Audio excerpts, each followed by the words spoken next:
Hi, we're at SMTAI 2022 in Minneapolis. We're What's New in Electronics TV. I'm joined by Dan from Impossible Objects. You've got it. Good to meet you. First time we've spoken, actually, isn't it? It is. Tell me a bit, tell me everything. Yeah. How long do I have? Yeah. We're really excited to be here, and thanks for having us, Ian. You know, this is our first SMTAI. So what Impossible Objects is we're a 3D printing company, additive manufacturing, and this niche for us is printing of tooling and fixturing for electronics manufacturing. So it's been very well received. We've been fortunate enough to do some of the local chapter shows, but this is our first time at the big boy. Yeah. And reception's been great. It's a lot of the companies and the contract manufacturers and the EMS companies have adopted a level of additive manufacturing or 3D printing, but they never had a material set like ours that allowed them to use it in true production. Right. You know, we use a carbon fiber PEEK material set that has all the chemical and thermal properties they need. So, very exciting. Yeah. I mean, yeah. So, you're saying that. I think, why isn't it bigger? You know, it's funny. It came to us. We, like many of the additive manufacturers, also do parts business, right? We work with aerospace and military applications, Department of Defense, the traditional, if you will. Yeah. But many years ago, somebody saw one of our parts, and there's not a one-size-fits-all as it relates to 3D printing or additive manufacturing.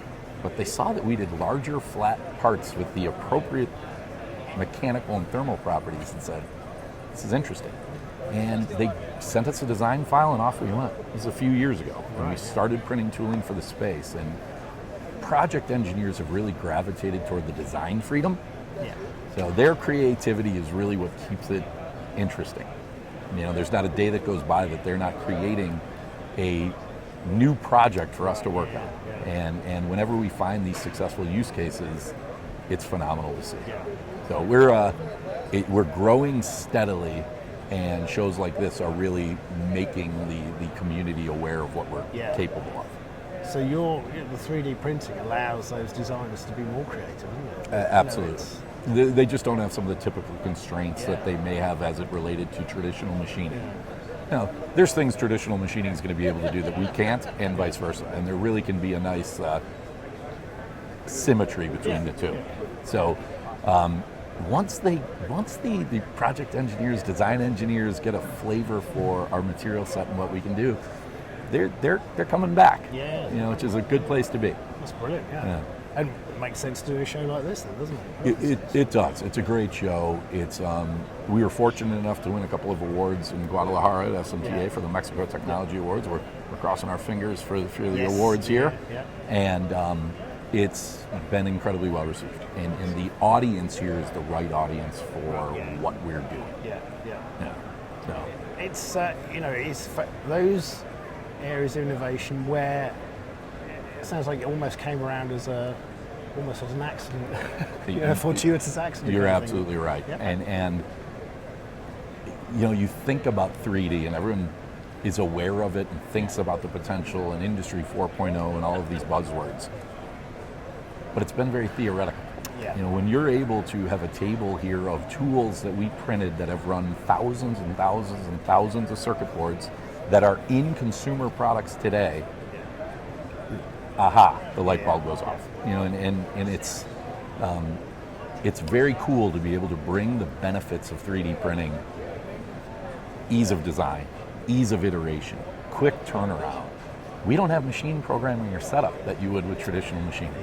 So to bring the known benefits of 3D to the electronics manufacturing world has been a really, really natural progression and fit. Hasn't been a hard sell then, I would have thought. It's been, it's interesting because, Ian, a lot of people will say, oh, we're pioneering an effort. And I said, we're really not. Because you think about it, we're printing tools, fixtures, jigs, pallets that they've used for years and years and years. It's just being done in a different fashion. So it's, we like to say, let's change the way things are made. And that's our chairman and founder, when he first had the idea for our process just said, I wanted to find a new way to make things. Yeah. I mean, as simple as that. Now, I'm not saying that what followed that was simple, but you know, it's a very unique process compared to other traditional or additive manufacturing methods. But it's given a great deal of design flexibility. The material sets are great. The speed is good, and when our partner customers are coming back with testimonials talking about what it's meant to their business, it's a great place to be. Yeah.